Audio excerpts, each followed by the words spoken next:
saya Karina Wulisyotang dari Fakultas Pertanian, Prodi Peternakan dengan NIM 240306020 dengan dosen pengampu Ibu Tati Vidianasari, SPT MP IPM. Di sini saya berdiri untuk melakukan wawancara mengenai penerapan fungsi manajemen terhadap peternakan ayam ini. Selamat menyaksikan. Oke, pertanyaan pertama mengenai 4 fungsi manajemen. Jadi ada banyak sekali jenis manajemen yang diterapkan pada peternakan. Jadi tujuan saya ke sini untuk bertanya manajemen apakah yang diterapkan di peternakan ini.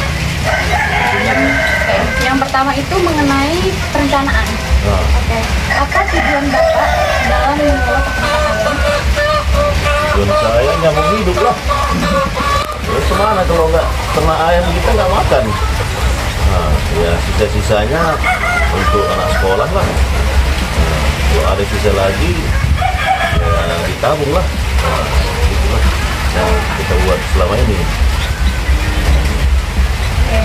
Untuk pertanyaan yang kedua itu bagaimana cara pemberian pakannya Pak untuk terhadap ayam ini? Pemberian pakannya itu bagaimana?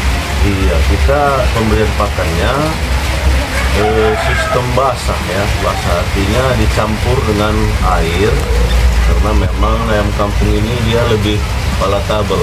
Palatable itu apa? Palatable lah, lebih suka dia dengan yang basah seperti Pepsodent. Seperti Pepsodent. Jadi ya, makanya kita pakai tempat makan bambu ini. Nama tempat makannya apa? Tempat makan ya? Iya, kita bikin ya. Kalau kami bilang orang Karo, pelangkah bambu lah. Kalau orang Karo bilang pelangkah bambu lah. Tapi nggak tahu kita kalau bilang apa itu. Jadi untuk bahasa sehari-harinya di sini pakai pelangkah bambu. Iya, tempat makannya. Oke, untuk pertanyaan yang selanjutnya yaitu apa saja jenis pembibitannya? Pembibitan. Oh, kita punya ini ayam kampung, silang sama siam. Silang sama siam. Ya, jadi ayam siam silangkan sama ayam kampung. Kemudian nanti setelah keturunan pertama silangkan lagi sama siam. Jadi ada 2 kali silang siam, jadi keturunannya. Oke, selanjutnya kira-kira apa saja fasilitas yang diperlukan Bapak untuk pemeliharaan ternak ini? Fasilitas yang diperlukan karena produksi ternak lah. Ya, kalau yang sekarang utama modalnya lah, uangnya. Kalau banyak uangnya bisa kita kembangkan kembali. Berarti tergantung modalnya ya? Modal salah satu. Nah, kebetulan kita backgroundnya juga orang peternakan. Jadi ya itulah yang kurang. Kalau yang lain lahan ada, kayu-kayu ada untuk bikin kandang, duitnya yang nggak ada. Berarti semuanya itu tergantung pada modal Pak ya? Atau itu salah satu? Salah satu. Nah, karena yang lain sudah ada, tinggal modalnya yang kurang. Modalnya. Ya, kalau yang lainnya sudah ada, lahan kita ada, orang kerja juga bisa kita ambil, kan gitu kan. Nah, bahan-bahan baku juga ada, karena kita kan olah sendiri untuk bikin pakan basah tadi. Baik, untuk pertanyaan selanjutnya itu mengenai pemasarannya. Ya. Biasanya targetnya itu pasarnya kemana? Target pasarnya itu kemana Pak? Iya, macam-macam target pemasaran, bisa ke pajak, bisa ke catering. Nah, kebetulan kita langsung ke pemakai ke rumah makan. Ya, jadi kita bisa ada kerjasama lah, MOU dengan beberapa rumah makan sehingga lebih stabil lah, ceritanya lebih stabil dan kita bisa ukur angkanya berapa satu bulan kehitungannya. Jadi kita langsung ke rumah makan. Selanjutnya itu mengenai pengorganisasiannya Pak. Itu yang pertama itu berapa jumlah tenaga kerja yang dibutuhkan dalam kandang Pak? Jadi Bapak kira-kira butuh tenaga kerja itu berapa orang untuk mengelola kandang ini Pak? Jadi kebetulan kita lagi cooling down, tinggal satu keluarga. Kalau kemarin itu kalau full capacity ini kita butuh 3-4 orang. Ya, kalau full capacity. Pasca COVID kita turun down karena memang perbenturan di modal tadi. Nah, jadi kalau full capacity dia kita butuh 3-4 orang. Berarti ditargetkan ya berapa itu orang-orangnya? Dibutuhkan, memang segitu. Kalau nggak sampai 3 atau 4 orang keteter, karena kita kan pakai sistem basah tadi, diaduk dulu dia kan. Iya.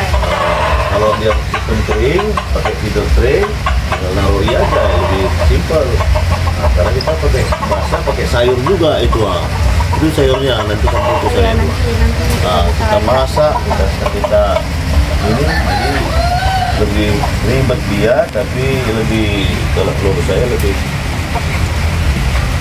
safety lah, lebih aman bagi kalau berpuasa. Apakah Bapak sendiri memiliki kriteria untuk calon pekerja yang akan bekerja di kandang ini, Pak? Ya pastilah, yang pertama jujur. Nah, jujur mau bekerja keras, karena kita pun ikut kerja. Kita sebagai pemilik juga ikut kerja, ikut berkecimpung di sini. Jadi kalau malas-malas ya nggak bisa. Terutama kalau nggak jujur, wah itu repot ya. Harus jujur. Kalau masalah ketidaktahuannya bisa kita ajari. Tapi kalau masalah kejujurannya itu kan masalah mental. Jadi harus jujur dan mau bekerja. Itu Untuk selanjutnya itu bagaimana cara kerja pengorganisasiannya itu di dalam menjalankan usaha ternak? Kalau kita langsunglah di sini antara pemilik dan pekerja, nggak ada lagi mediatornya, nggak ada tengah-tengahnya. Jadi langsung pembentangan antara pemilik Iya, pemilik sama pekerja ya berkolaborasi lah, bekerja di miara ayam ini gitu, nggak ada manajemennya ya nggak manajemen langsung lah, tidak ada supervisor apa nggak ada. Untuk selanjutnya ini tentang pengarahan Pak atau tentang pengimplementasi. Apa saja pengarahan dari Bapak terhadap peternakan tersebut, peternakan kita ini? Pengarahannya apa aja? Pengarahannya terhadap peternak ini? Iya, atau terhadap pekerja yang ya kita di sini ya macam saya bilang tadi, manajemen langsung, kemudian penerapan biosecurity. Nah, kita di sini tidak bisa sembarangan orang masuk. Pakai dipping juga, depan itu kan ada dipping itu. Nah, tapi kebetulan mungkin beberapa hari ini panas, jadi kondisinya begitu. Kemudian pakai sanitator, itu ada semprot, kita tiap hari semprot. Wah, pakai disinfektan, tiap hari semprot, pakai disinfektan. Vaksinasi juga ada, pengobatan juga ada. Tapi kita tetap mengutamakan pencegahan lah daripada pengobatan gitu. Jadi lebih baik mencegah daripada mengobati ya Pak ya. Daripada mengobati. Karena kalau udah mengobati itu biayanya mahal biasanya.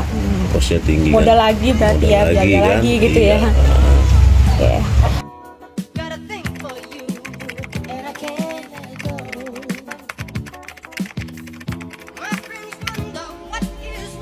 Baiklah, di sini saya akan menambahkan beberapa hal dari hasil wawancara saya bersama Pak Ewi Ginting alias pemilik dari Family Farm.